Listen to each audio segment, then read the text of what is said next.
Episode 5 of Band of Brothers marked the halfway point in the series, and this was an episode that allowed us to not only take a look inside the mind of Captain Richard Winters, but it showed us his perspective from October the 5th, 1944 up until December of 1944. This episode was all about leadership, what makes a good leader, and how Captain Winters fit into the category of being the very person that the men would follow into battle. The complete opposite to how we saw the men's attitude being towards Sobel in episode 1.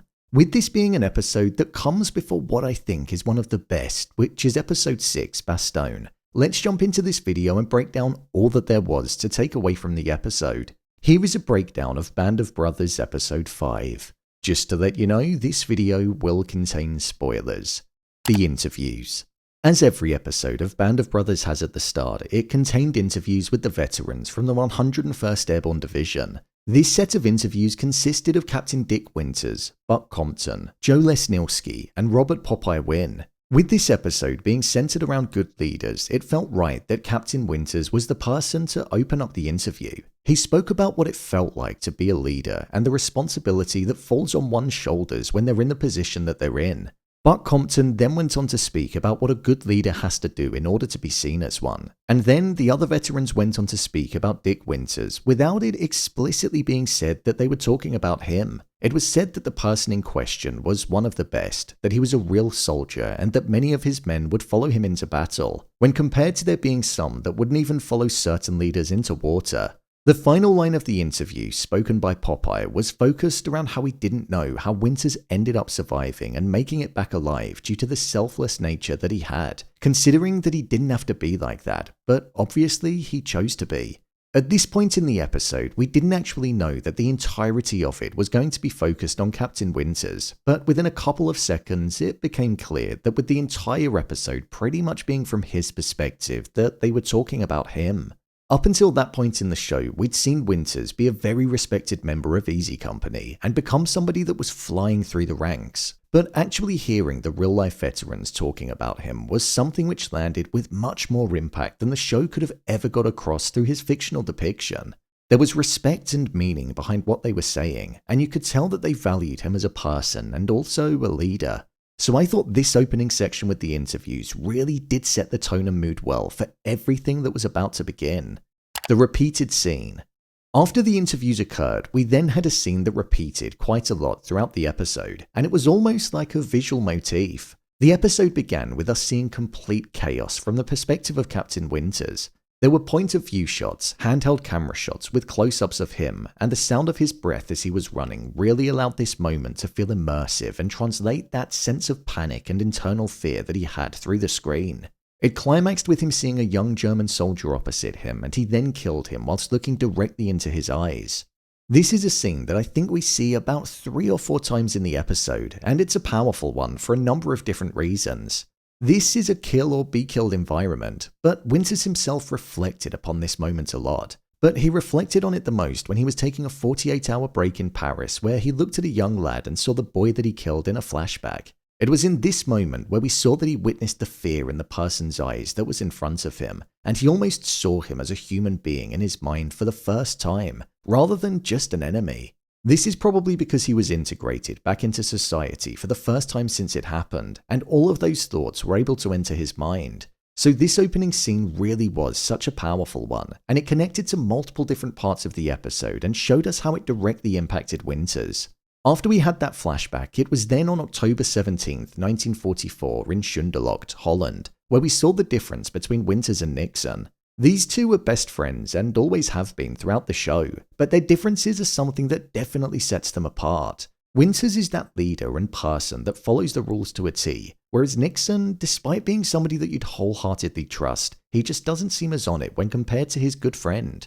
Winters was up and ready, yet Nixon was in bed, he seemed hungover and needed his own pee thrown over him to get out of bed. When Winters and Nixon made it to where they needed to be, we heard Colonel Sink and many other men talking about an operation that was going to be carried out. This was called Operation Pegasus. This was a military operation that was carried out on the Lower Rhine near Arnhem in the Netherlands. The fighting in the north of the Rhine in September had forced the 1st British Airborne Division to withdraw, which left thousands of men behind. However, a few hundred of them were able to evade capture and go into hiding with the help of the Dutch resistance. With around 140 men being trapped, the 101st Airborne Division was tasked with assisting Lieutenant Colonel David Dobie in safely retrieving the men. Whilst the plans for the operation were being presented, we didn't see it in detail like many of the other operations that we'd watched unfold in the show. But instead, we just saw Winters' reaction to what was being said, and it was solely focusing on him. Again, allowing us to see how it was that he was responding to what was happening, the mindset that he had, and how he felt about what was going to be unfolding. This was October the 17th, but Colonel Sink was waiting on a report from Winters, which was about Easy Company's combat on the 5th of October, something that Winters hadn't got around to doing yet. This was where we saw a stylistic approach into the execution of the first half of the episode. We'd cut between the events of the night patrol that Winters was writing from the 5th of October and everything that was occurring in the present day with him writing it, and the conversations that he'd get caught up in. It was a really smart way of cutting between the two time periods and allowing us to see exactly what Winters was thinking as he was reliving the events. On the 5th of October, we saw that it was a calm evening as Easy was settling down, but there was one line in particular that stuck out to me, and that was when Winters and Tab were talking about how some of the replacements probably hadn't even shaved before and that they were just essentially kids.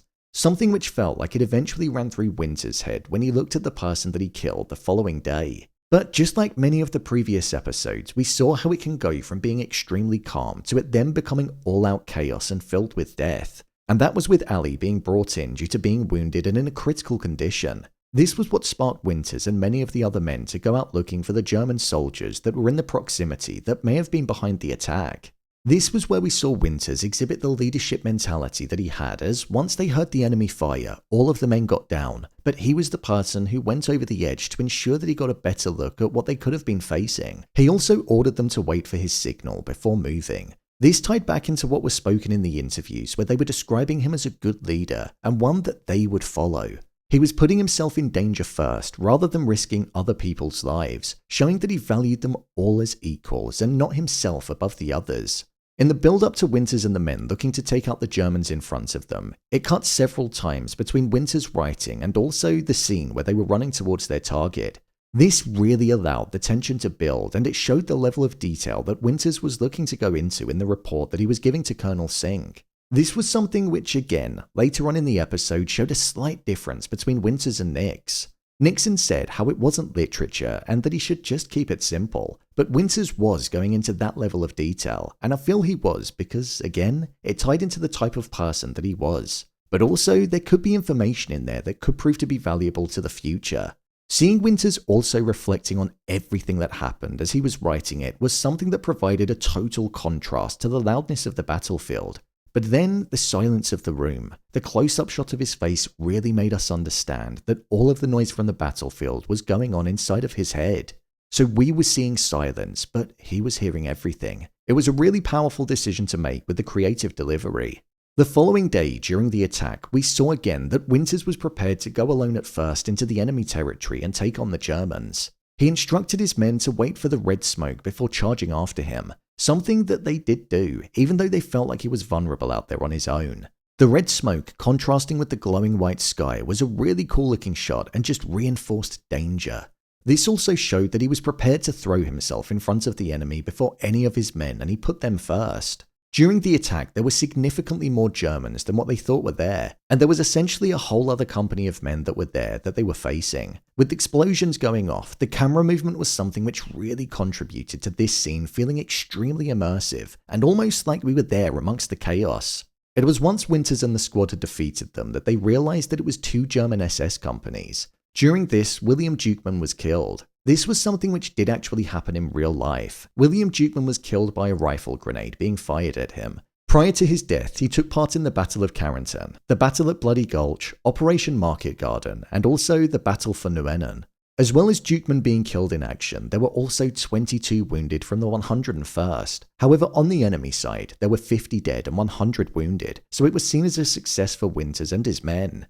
The death that was around Winters started to impact his mind, and you could see that for the first time in the show, as he was standing there looking down at the young lad who he killed, it was all becoming more real, and there was no escaping what he was doing. Not that he wanted to, but it just felt like we hadn't seen the death of the enemy impact him as strongly before. Colonel Sink was impressed with Winters, and it was after finding out that Major Horton was dead that Winters was promoted to Executive Officer of the 2nd Battalion. This meant that Winters would no longer be the CO of Easy Company, and he'd lose the company and men that he felt so close to and cared for. But this then explained why it was that we were seeing Winters having to fill out the report of what occurred on the 5th of October, because that now fell under his job description. From here, Moose Heiliger was promoted to be the CO of Easy Company. However, he was relatively worried because Winters had been the only combat commander for Easy. Other than that, it was Sobel when back at Toccoa, so he knew that he had a lot of work to do to be able to garner the respect like Winters did. There were moments where we saw that Winters wasn't necessarily struggling with the new role, but for example, when Operation Pegasus was taking place, we saw that whilst the men that he would have once been alongside were risking their lives, he was doing paperwork and not knowing where to put his signature. Winters was a great leader and tactician, and it felt like there was a sense of unfulfillment in being sat behind a desk. But regardless of that, the operation went smoothly and the men were rescued from Operation Pegasus 1, which is the one that we saw taking place. However, there was actually a second Pegasus operation that was organised, which was created with the intention of evacuating more men. However, this operation was considered to be a failure. Several men were killed in a firefight that took place due to the German soldiers strengthening their patrols along the river.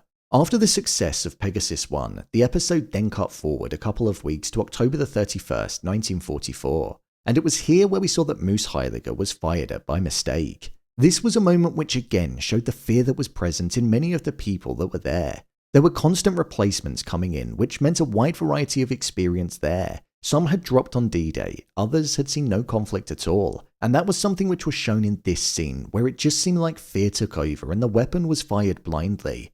During this scene, we got a bit of a focus on Doc Rowe, and there was a sense of frustration that was boiling up inside of him in saying that they should have known what to have done in that situation. I feel we got to focus on him there because he's obviously the main character that we focus on in the next episode, episode 6, Bastogne. So it was a way of giving us an insight into his mind before the big episode that followed.